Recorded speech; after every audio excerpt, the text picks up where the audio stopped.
Hi guys, these are my Hoya Wayetii. I hope you enjoy the rest of my video. You're going to hit the like, subscribe, and of course the bell so you're notified every single time I do upload a new video. All of my social media accounts are going to be in the description section, including on what I'm using here. Everything will be there. All my equipment, if they do get supplemental light, which this one does and this one does as well, it will be in the description section as well. Anything that I use with them, description section. And if you have any questions, comments, tips, let me know in the comment section below. I hope you enjoy the rest of my video. Okay, so the first time I made a plant vlog about this plant, she was very lush and I just got her. I didn't know that I did something wrong, so I wanted to share that with anybody out there that might be getting a Hoya Wayetii, or their Hoya Wayetii isn't doing so well. They're new to Hoyas like I am. I'm very new to Hoyas. I've only really have experience with carnosus and pubicalix that I don't have any problems with. The rest really are struggling, and I've only had experience in about a year. I would say about a year is kind of a little bit of a stretch because I actually stopped after a few weeks or a few months of acquiring Hoyas because they just slowly were getting unhealthy and dying. So anyway, back to this. I think I purchased her. She was like a 6 or 8 inch pot. This is a 5-inch pot, I think. This is a self-watering pot, and the substrate or the medium or the type of soil that I'm using is homemade pond or homemade gritty, chunky soil, or it can be called different things. So this is a homemade pond or homemade lechuza pond version. Bless you, honey. That's my son. Or it can also be called a rock mix or a pebble mix or a chunky soil mix or a chunky mix or a gritty mix or gritty soil mix. But basically it's just all rock, and again, link down below. So I wanted to transplant this plant into a self-watering pot with my new substrate that I did make. When we were taking the old medium or soil away from it, which she was in initially she was in an all, I think an all potting mix, and then she was deteriorating. I transferred her to a cactus soil, deteriorating. I transferred her to my own Hoya soil mix, which consisted of cactus soil, orchid bark, and perlite, which she was like wrinkling, you know, as you can see here.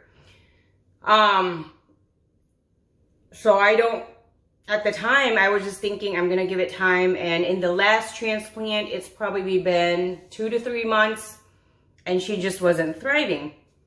So I had the opportunity to research more because I did acquire more Hoyas, and they were starting to deteriorate as well. If you're new to Hoyas, you've never had Hoyas, I don't really recommend them. They can be very, very finicky, and depending on the type of Hoya you're going to get. But if you are like one of those really great growers, and you have a knack for Hoyas probably, and we don't know it, I would just say do your research, because I mean, even people that have like a little bit more experience than I do, sometimes there are certain species of Hoyas that also they're having problems with. So for me, this is really my last resort, and I'm not going to switch back to soil anymore. I'm gonna just stick to substrate, and so far she is doing great. So all the roots for this one rotted. So I had to clip and try to propagate them. I usually propagate in coco coir. That's the most successful I've ever been. However, I don't want it to be, when I transplant her, it would be very traumatic and extra shock in her system to put her in a gritty mix again. So I decided to do this, and this is the only time I've ever done it. I didn't have any research. I didn't really know what I was doing. I just got like one of my small grower pots. I filled it with my mix, and I put her, she is on a heat mat 24/7 and in an LED grow light, which I will put it down again in the description section what I'm using. That's on minimum 12 hours, 10 to 12 hours a day. It gets zero natural light. It's just in a spot in my house that is just next to a wall and has zero light. It's unfortunate that it's like that, but it is. So I've been doing that in my clippings and propagation, and I always have my lights on whenever, I mean every day. So anyway, that's what I did. I asked around how I'm supposed to do this, because the next day, it just kind of looked like she was dry right away, because this is just all rock or pebbles. And she is on a heat mat 24/7, so it will evaporate rather quickly. So someone who was really, really nice about it, he said that he has never done it this way, but he has done it with a self-watering reservoir. So it would be something like this, but all clippings. I didn't have any more pots, self-watering pots, so I just did it this way. And what I have been doing is I've been watering every 1 to 2 days, or when I check the rocks on the top or the pebbles on the top and it's bone dry. And also in the bottom, it's also dry. So that's when I water it again. It depends. When they start to grow root, I probably will be watering them a little bit more frequently, but I mean, every day is kind of a lot.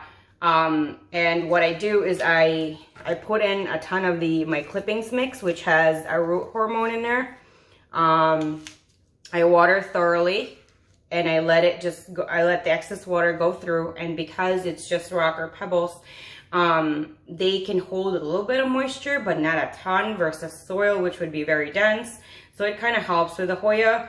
I've never done it this way before, to be honest, so I don't know. This is my last resort, because I don't really have any other options. These were just dying. So if this doesn't work out, oh well, it goes into my compost pile. But this one does have root systems, and hopefully this will thrive here. This hasn't been here very long, and what I've noticed is she hasn't gotten worse. From when she was in a regular pot with my Hoya mix or any kind of different kind of soil, every day was deteriorating. Every day there was some kind of deterioration, and now she has kind of plumped up again.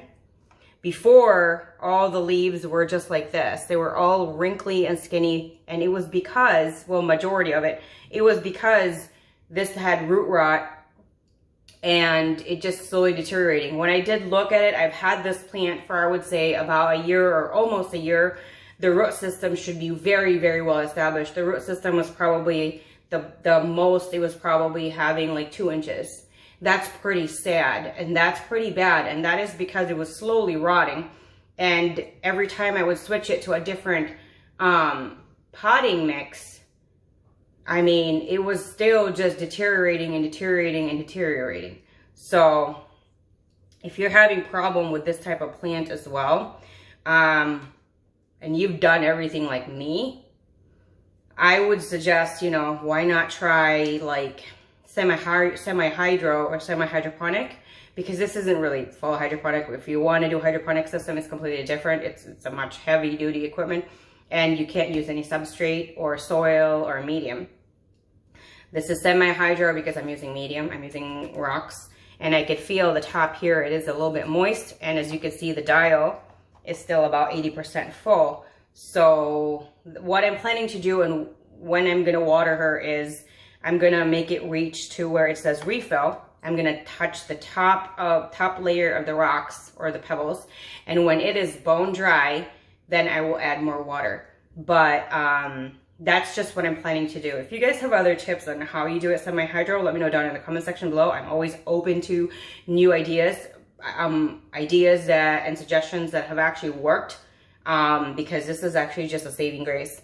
I was very excited to get this plant when I first got it, because supposedly it smells really, really great when she does flower. Unfortunately, I haven't been the best caretaker for her, so I really do hope that she does better from now on, because I've been very sad in the fact that she was deteriorating in my care. I really do want her, and all of my plants obviously, to want them to just get healthy and all of that. She has like a teeny tiny new growth right here.